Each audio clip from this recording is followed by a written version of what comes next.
First of all, good afternoon, everyone, to this webinar today with the title of Tin Mining in Bolivia, Working Conditions and Supply Chain Transparency. Before I start, briefly, some housekeeping rules. This session is being recorded. And should you need interpretation, because the session is going to be conducted in Spanish, so should you need interpretation, look at the bottom of your Zoom window and then click on the globe symbol to choose Spanish or English.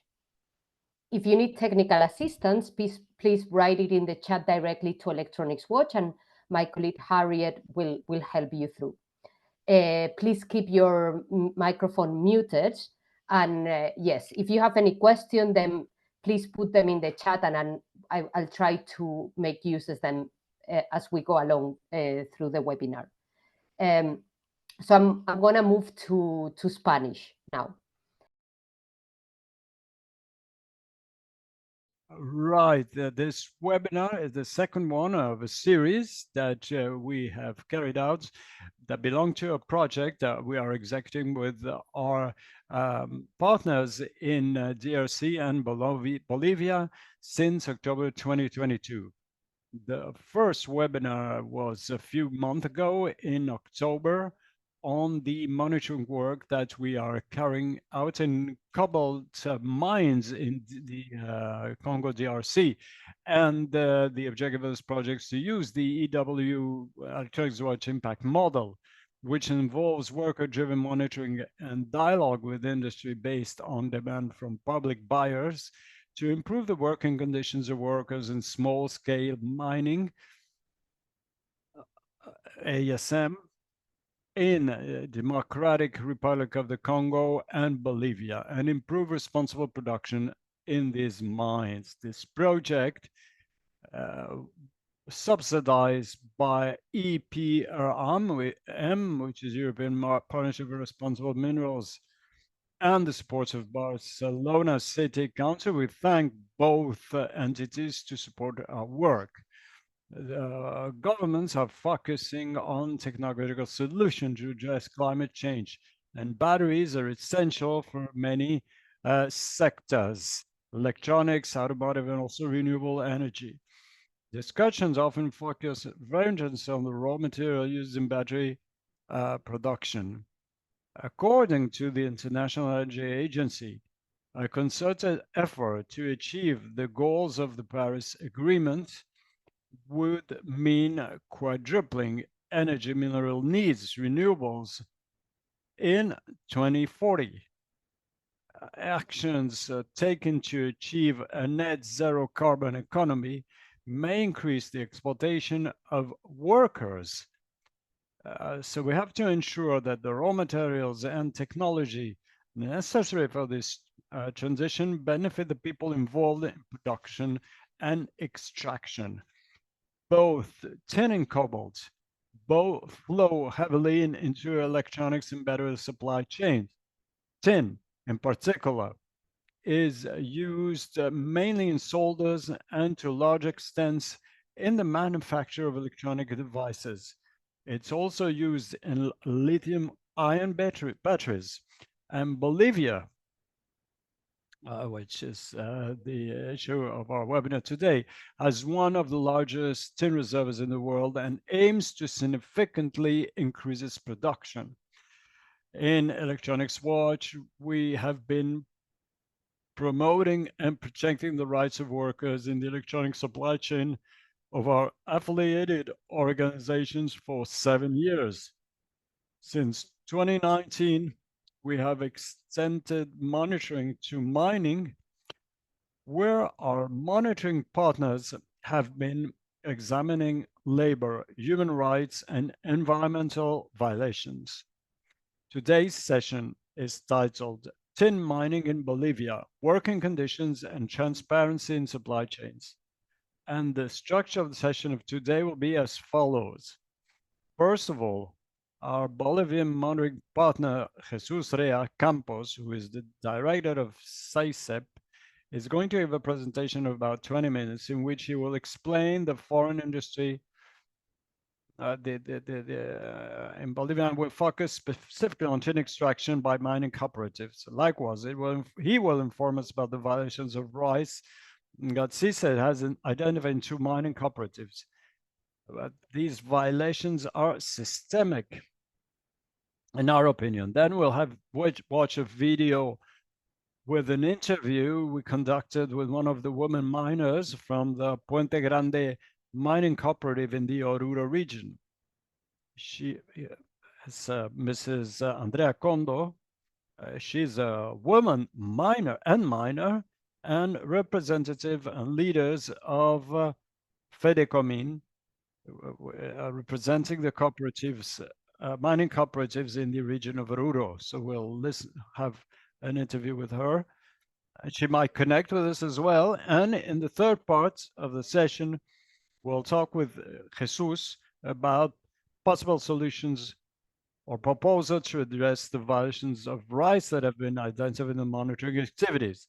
As I said before, if you have any questions, please write them in the chat and I will ask Jesus in the third part of the session. And now I will introduce Jesus Rea Campos, which is the director of CISEP. He's a Bolivian economist interested in finding comprehensive and long-term solution for his region.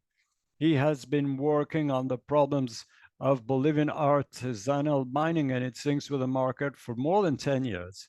CISEP is a non-profit civil association founded in 1984 as an apostolic work organization of the Society of Jesus in Bolivia. CISEP works closely with the cooperative system of the Department of Oruro at all levels. Without any further ado, I give you the floor, Jesus, for you to present the work that you have carried out. First of all, I would like to say hello and thank Electronic Watch to comment upon the situation of the workers in tin production. So I'm going to share my screen now.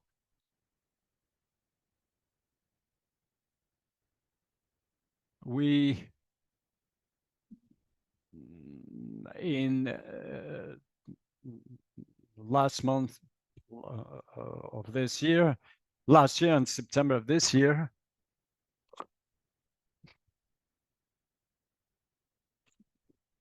there it is. We have been monitoring 3 mines in Bolivia, but I would like to speak about Bolivia, which is in the center of South America. We don't have any access to coastlines, and Oruro, you'll see, is in a very dry zone between 3,200 and 4,500 meters above the sea level. In the photograph here in the picture, you can see how these mining zones look like. This is the Department of Oruro, where you have more than 150 mining operations, different sizes and contexts as well. And I will explain in more detail. It is very important for Oruro because it represents 27% of our GDP. And in 2022, the exports of tins have reached $236 million, which means 77% of the exports of our department. And it is important to mention that our mineral produced by 3 types of operators are sent mainly to the Netherlands, 34%, 33% to the US, 26% to United Kingdom, and the rest 4% in Japan, meaning that our tin is going to feed the industries from the north of our planet. As we said, tin in Bolivia, in Oruro, you have more than 150% miner operators producing tin. Most of them is state-owned. There are three types of operator: the state, which has a public company called Wanuni. They are private companies, which represent 2%, and the cooperatives. For the case of tin, 58% is produced by the state-owned company. A very small percentage of workers. The cooperatives produce 40% of the tin exported, but 90% of the workers are concentrated in the cooperative. The private sector has a small portion of 2%. From these 150% operations, you have 80 cooperatives producing tin, but also zinc, lead,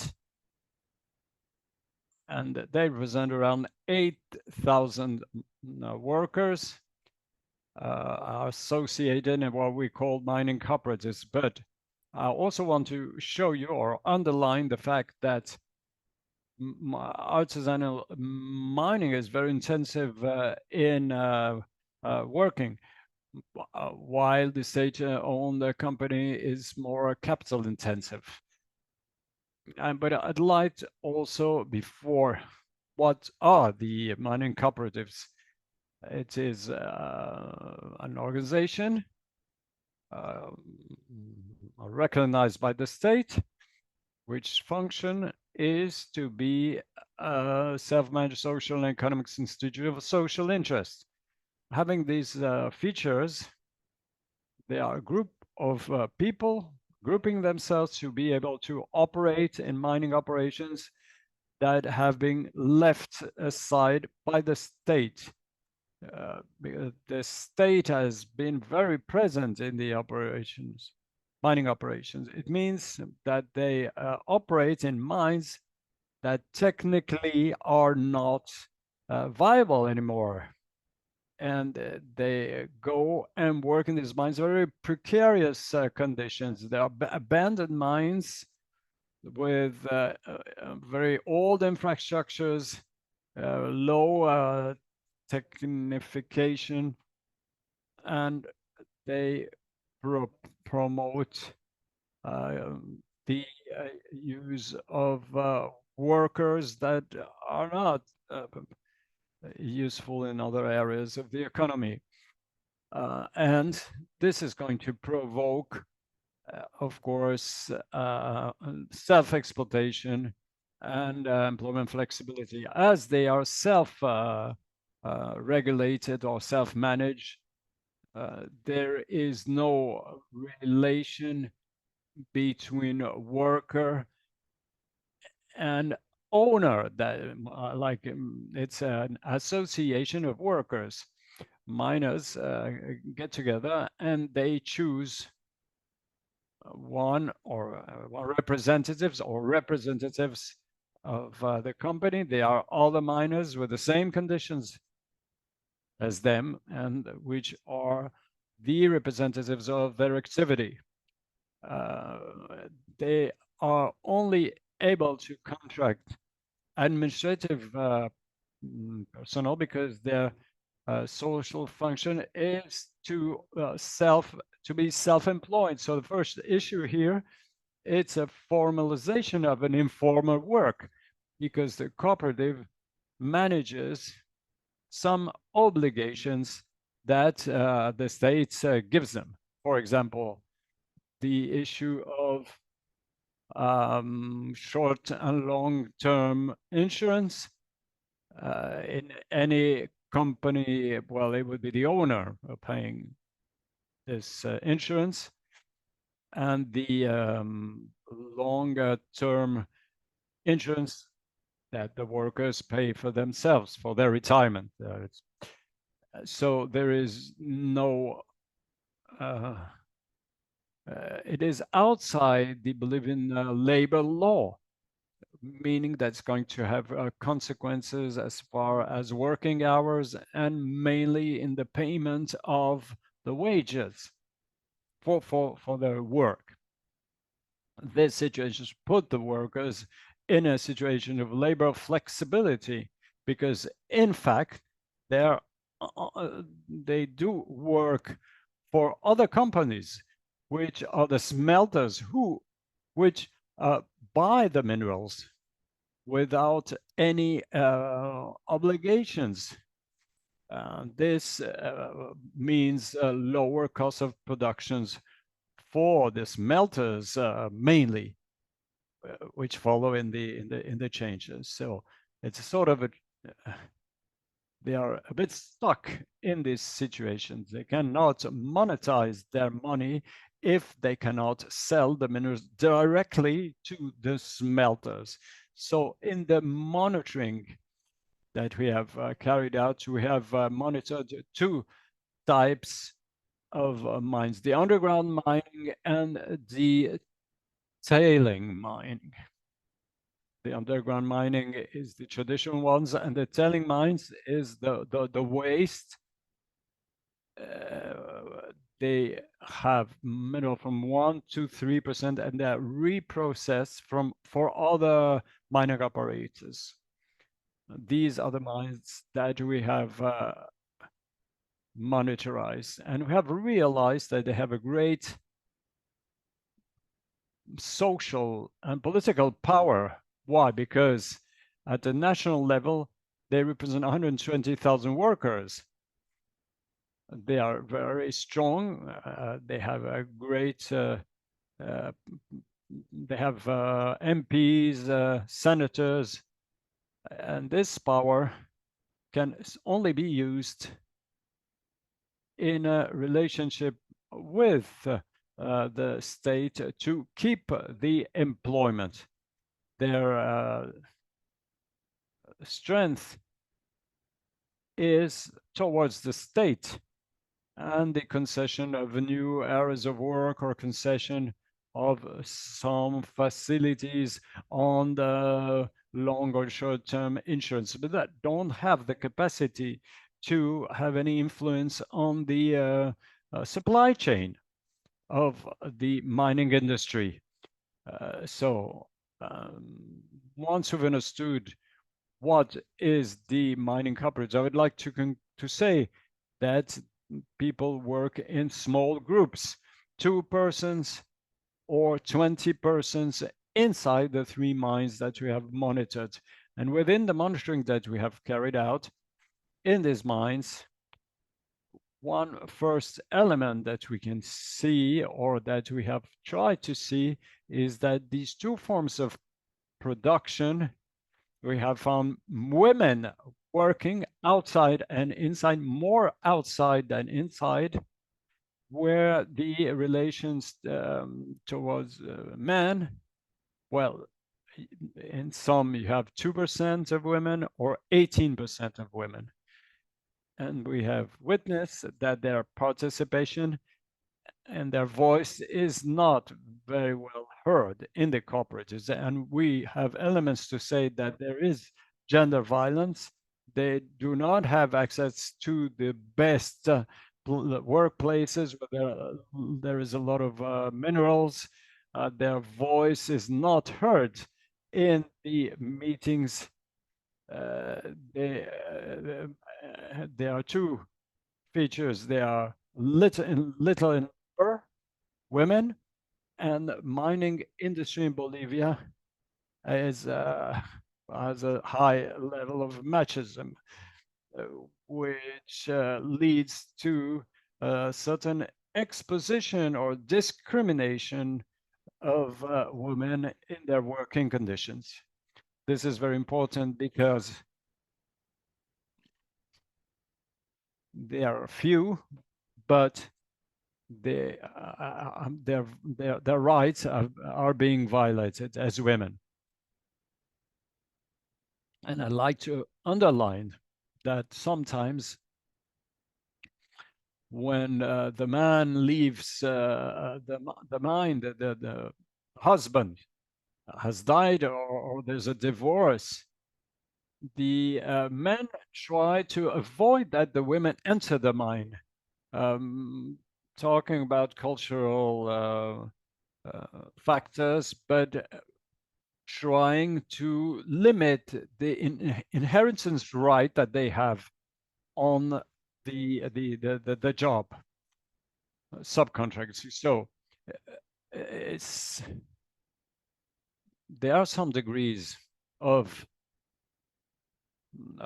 rights violations, and there is also subcontracting within the cooperative. When a miner, which is a member of the cooperative, is giving work to another one or subcontracting another one. Why is it important? Because the law says that as the cooperative are self-managed, it is forbidden to subcontract somebody else because their function is to give employment. So sometimes they do some contract other people, and of course they are illegal even, and this provokes or leads these other persons that are not minors are being less paid for many more hours beyond 12 hours work.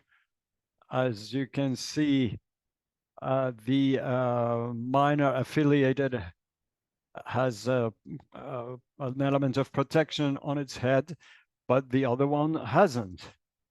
And sometimes the mines allow them to subcontract these other informal employees, and meaning there's an increased risk of accidents, there's a job insecurity, there's overtime.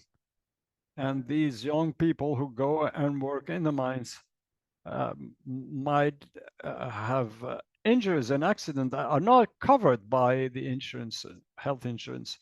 And which is very worrying is that this system generates an atmosphere of violations of rights where women or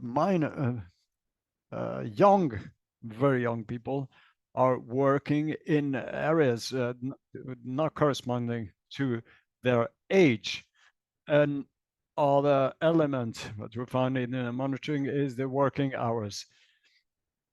There is no obligation of working hours, but on working days, they have the obligation to work on every working day. And it's a serious misconduct to being absent for 10 consecutive days. But most of the workers that we have asked say that they go beyond 10 hours. Most of them work 12 hours a day, and most of them work 6 or 7 days a week. They don't think that there's an over exploitation. They try to generate as much money as they can.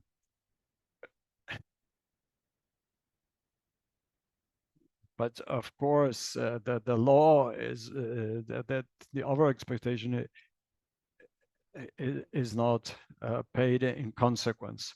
There's also lack of transparency as far as the transfer of minerals. Here you can see in the first image the perforations where you extract the mineral, the transport of the mineral.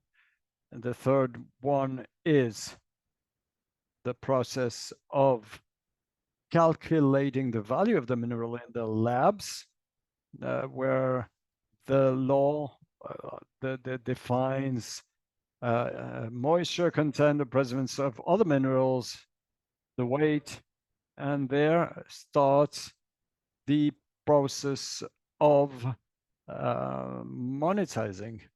And this goes through intermediary companies or the smelters. There are two smelter companies in Bolivia. There's a system where the intermediaries company give them more money, but the payment is delayed. And there's a big problem because in the lab, the value of their work is defined following the law. And this information that the miner has to accept what the companies tell them because they don't have the technical means to do their own calculations. So what they consider to be 50, the intermediaries tell them is 40 or 30 and pay them in consequence. So there are two buyers, intermediaries and smelters. The intermediaries pay less, but immediate. It's an immediate payment.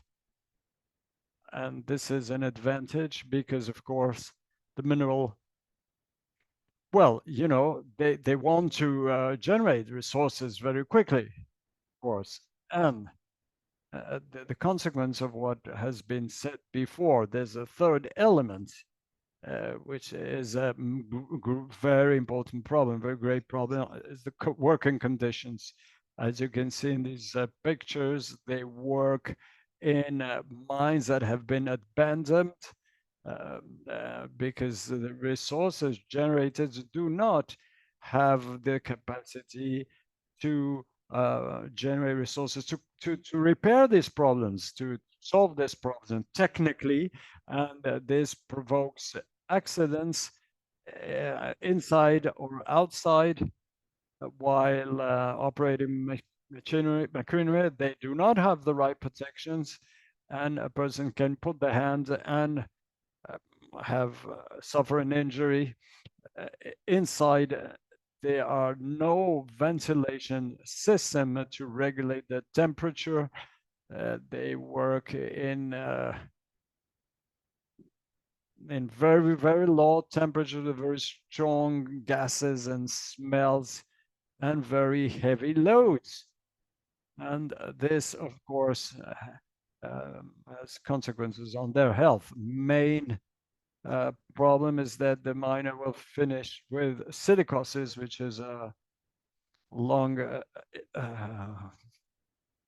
and because of the presence of particle in the lungs, more than 60% of the miners suffer silicosis, herniated disc because of the excessive load and bad postures, rheumatism, of course, because of the fact of working very high temperatures, very high moisture, and deafness or hearing loss because of the noise, the big explosions in the mines and the lack of chimneys to evacuate the noises provoke these consequences that are long-term. Give me 30 seconds more to tell you that, well, they all do this in the objective to reduce costs to the detriment of their bodies in healthy and dangerous work, which is conditioned because there's a global market where the structure of prices of minerals does not take into account, as serious as it should be, the risk and dangerous specific conditions of the mining activities or the impact on people and the environment and on their bodies. And of course, the global context drives labor market flexibility because this system of cooperative is legal, promoted by the market at the national level, and the miner is not being paid correctly for the risk and the working conditions. Thank you very much, Jesus, for your presentations. I have a lot of questions that I will do later, but now I'm going to show you a video that we carried out with one of the women miners in one of the cooperatives. It's a 5 minutes video illustrating some of the issues that Jesus has mentioned in its presentations. So,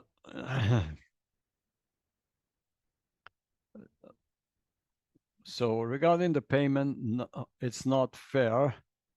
The work is hard. We are in the wind, in the rain. We don't work inside the mine. We work outside. It's hard for us to remove the dust that is in the river. When honey doesn't work anymore, it ends up washed into the river, and that's what we work. So out of a truckload of, say, 12 buckets, it's hard for us to get about 20 or 30 kilos of tin. The river has iron, and some sites are periodic, so we don't use a reagent. We use only soap that doesn't foam, so the work is hard. Before it was harder, but with all the help and development, we have been mechanized. Now we're going to visit the sector where we work, and you are going to see it has improved. Before we would do everything manual, what you would do in 2 weeks, now it's in 2 days with the mechanization. We didn't have power, and now we've brought electricity to the site, and this has given us more production, less exhaustion. We don't agree with the payments, but we are complaining to Senarecom. We've created Senarecom to oversee the traders or intermediaries, state and private. But Senarecom has turned around to oversee us, the cooperatives. But we don't complain. We have complaints. They get us with the weight, regulations, humidity. When we have complaints, they tell us to get lost. That's how they treat us. So I was talking about the director of CISEP. We are going to work on all of this at this workshop, and that's why these people are coming, to raise awareness to get to the bottom of where we sell and where our minerals go and how they pay us. I would like to see improvement because it is incredibly hard to work in this place. With the wind, the winter, the rain, we are exposed to everything. This is what I wanted to ask you. Your health, what are the risks? Major risks. We all have silicosis in our lungs. Even though we don't work inside the mine, because we work with the dust, and when the wind blows and we handle the dust, we're always breathing it. This is where we all have silicosis. And as for women, we have womb prolapse because we lift such heavy loads. The work is hard, inside the man as well as outside. Cleaning, the work is so hard. And what could we do to mitigate these risks, to improve these health problems? What do you think we could do? Improve the national health care system.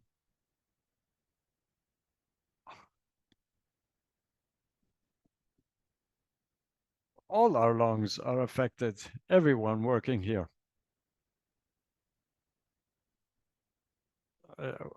Try to get the national healthcare system to assign lung specialists to this sector. That's what we're asking for. And as for women, we're already suffering from womb prolapse. We want this to be recognized and taken into account for our retirement too. We want to achieve this. We are working on it so that our illness, womb prolapse, is taken into account as a risk that we can retire on the grounds of this. So, thank you very much for your time and your answers.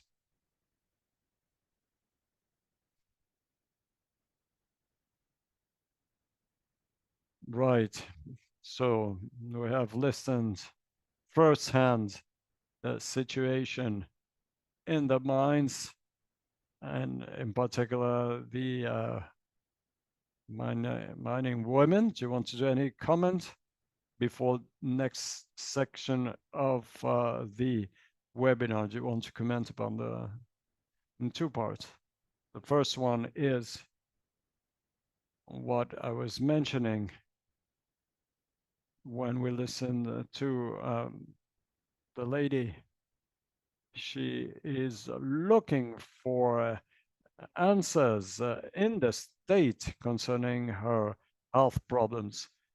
Unfortunately, this system, the only one with which dialogue is with the states. The model is to avoid connecting with the supply chain. They don't know where the mineral goes.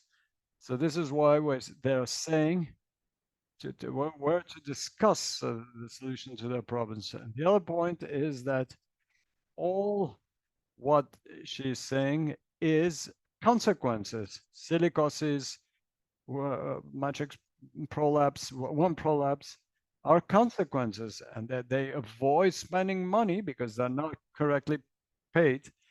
They are not spending money to buy elements of security because this represents 30% maybe of what they earn, which should be assumed by the owner. As there are no owners, well, they avoid using this system, and this leads to the consequences as she has mentioned before.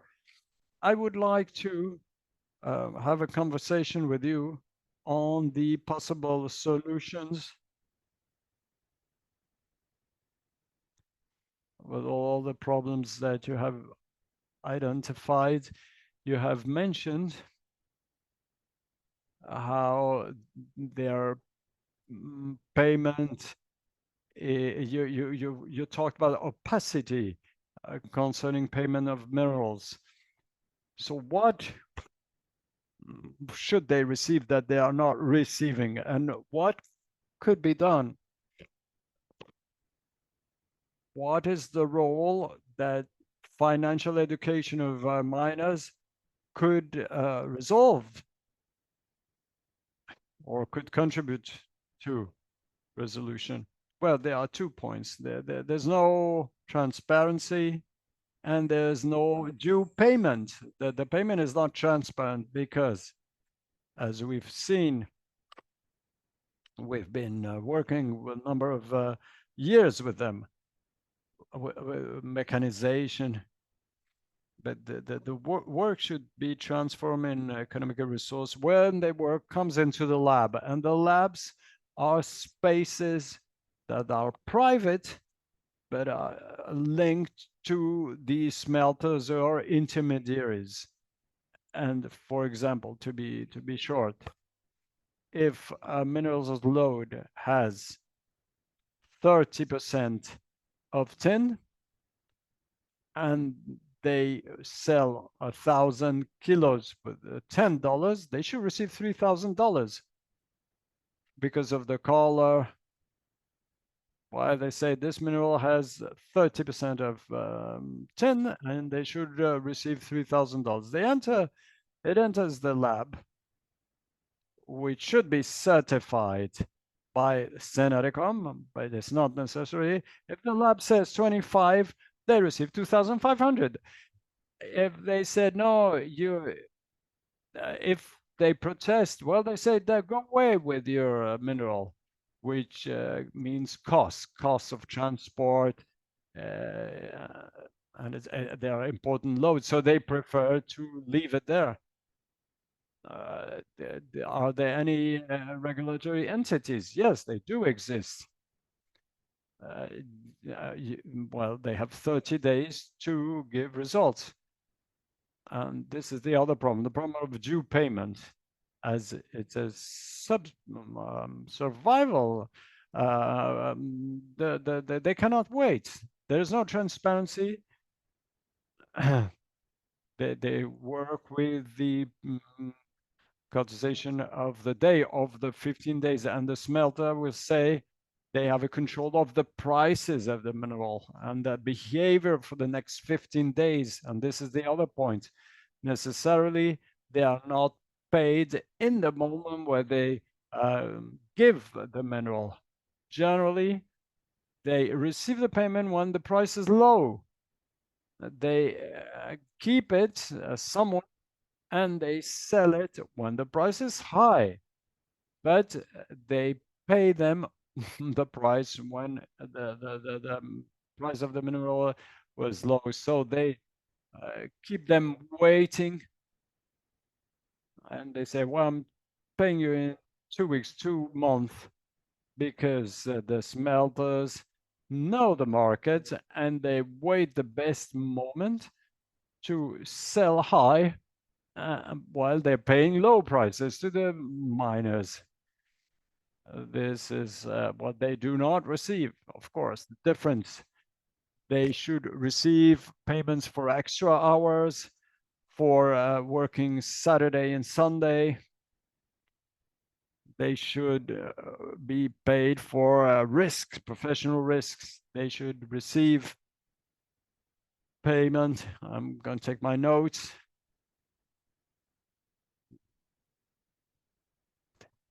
They don't have an extra month, for example. In Bolivia, the short-term insurance and public health is paid by the owner of the company, and they don't receive this insurance, so they have to pay themselves for this insurance. At the end of the year, there's an extra month or extra 2 month payment. This represents 33% of a salary in a wage in Bolivia. They don't receive that. This 33% has the same value that would be represented by the security costs. So we're showing with our work that there is somebody that in the supply chain, somebody's benefiting not paying this 33%. And this not payment is related directly to the insecurity to the body of these persons. What about financial aspects? First, there's two aspects. One is that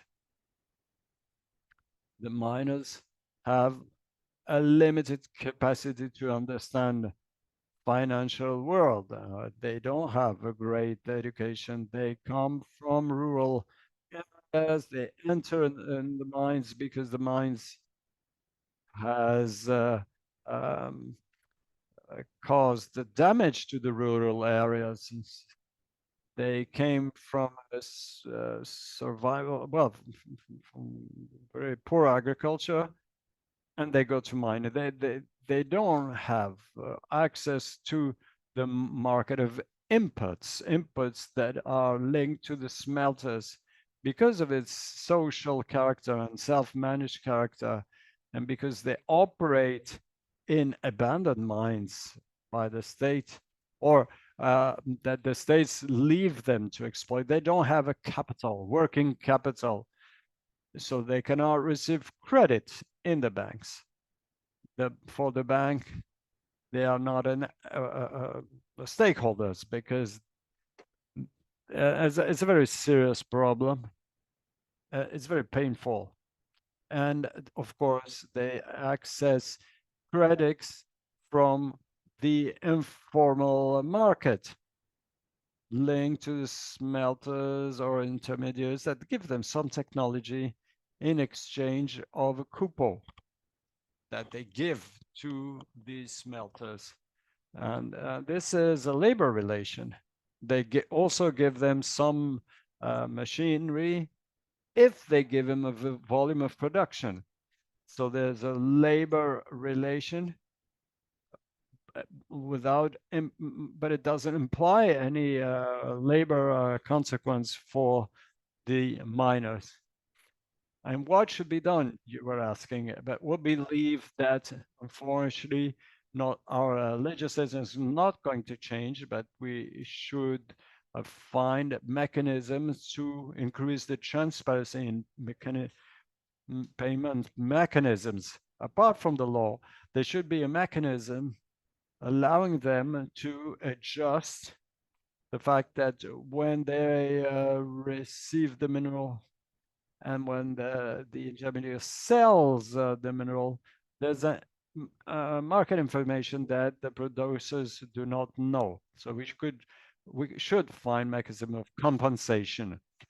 Thank you very much, Jesus. We still have 10 minutes. I have a lot of questions, and I would also like to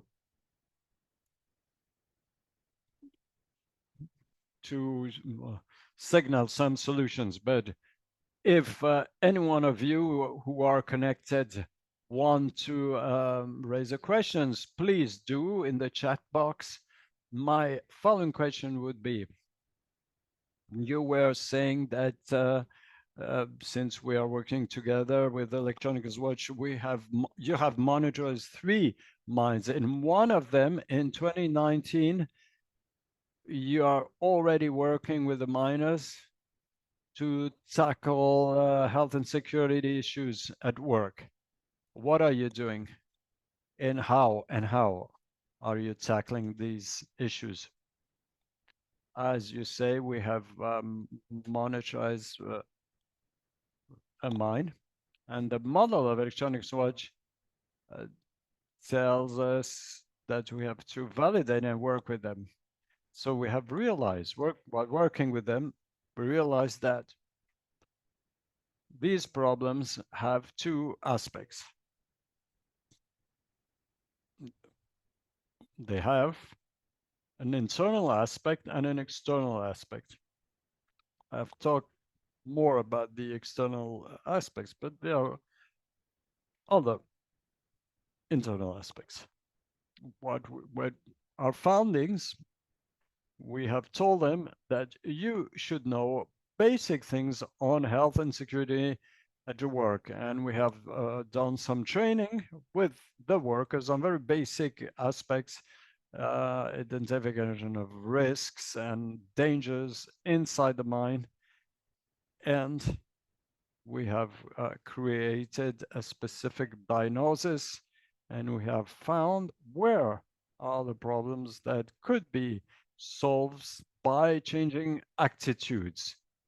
Of course, they need chimneys and restructuring the mines, but there are some things that can be done by changing some attitudes. And we have identified things very specific, some machineries without protection, for example, without protection from the rain. You can have electric shocks.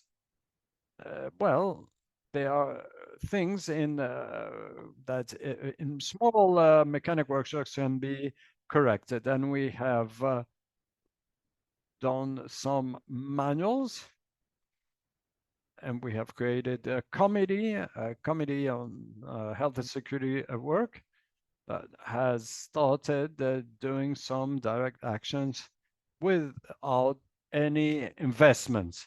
So training, creation of an instrument, and implementation of this instrument. And this committee is a group of 20 people who are working in different sections of the mine. They are working processes of induction with the new workers. It's a system, you know, where there are always new people coming in and others going out. So the process of induction, it's a very dangerous work, and many people come in without any knowledge of practical things. In less than 2 months ago, a person died because she found toxic gas and nobody realized that this person died because they didn't miss him. Nobody knew if he entered the mine or not. So we have we're generating a process to control comes in and who goes out. 100 people came in, 100 people went out. So they have also signalized danger zones, slippery zones, and they have put some protections to protect these mining galleries for a bit longer time, let's say. And they also have established correct where to keep chemicals and explosive materials. There is a law concerning these explosive materials. They should be placed, but for each specific action, they were putting the explosive very near alcohol. So these two things have to be kept apart. So things that do not represent any investment. It's true that talking about the death of this man, if there were ventilation chimneys, this had been corrected or ventilation, but these need economic resources, investments. Well, there's a question from David. David, I wanted to close with this question. How do the public buyers who are Electronics Watch affiliates can help to improve working conditions in mining cooperatives? And I wanted to give our point of view here. It is very important that our affiliates establish a dialogue with providers.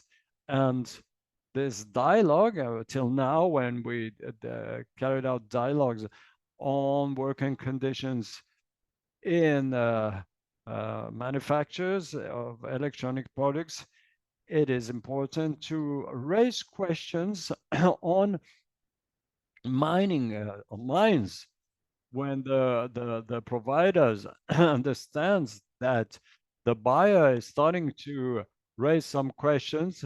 There can be a change, and it should demand traceability and till the mines in the supply chain.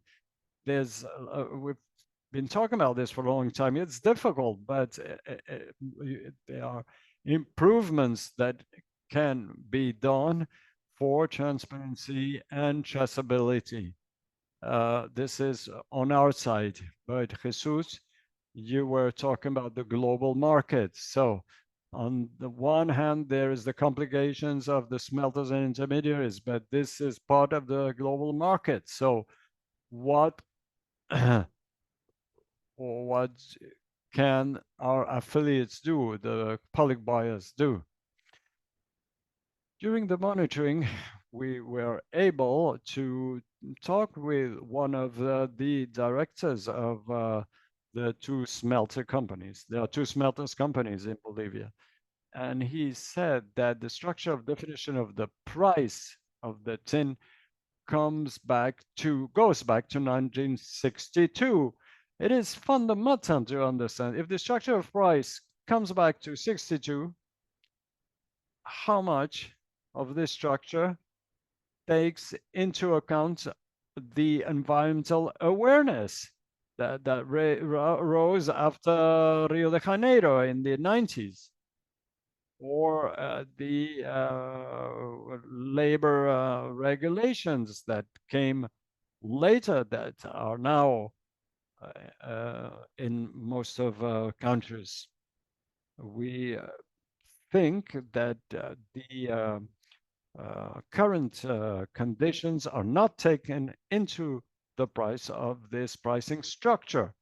We should generate a transparency on how the costs that define the price of the minerals. Otherwise, nothing is going to change.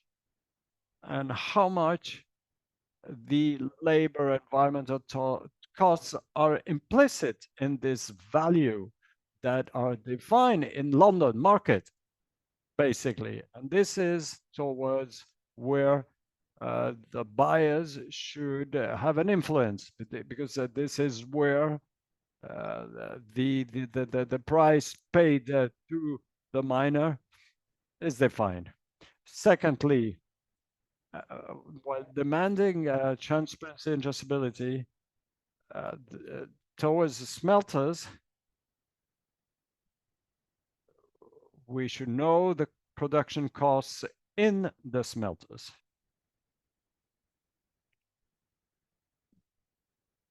We don't know the costs that they have. We don't know their utility, and if so, we should demand the buyers, mineral buyers, we should ask them to present an instrument where the sellers could know the criteria allowing the definition of the price. A due payment, the same thing. The payment should be done on the price of the day, not on the day when they are paying the miners. And thirdly, we think that within the supply chain, with big smelters, there should be big programs to enhance security at work. In Bolivia, school has changed in the last 30 years, and the buyers should help to create programs to come out from this basic organization and look for social companies. And we need the help of the support of the state and also from the buyer supply chain. Well, thank you very much, Jesus, for your reflections and ideas. We have a lot of work ahead of us. And with this, I wanted to close today's session.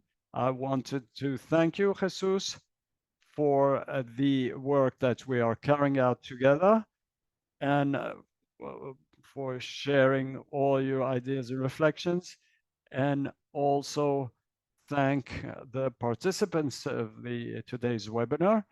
And we will go on talking about all this next year. Yes, of course, we were ready to go on with our dialogue. Thank you very much, and see you very soon.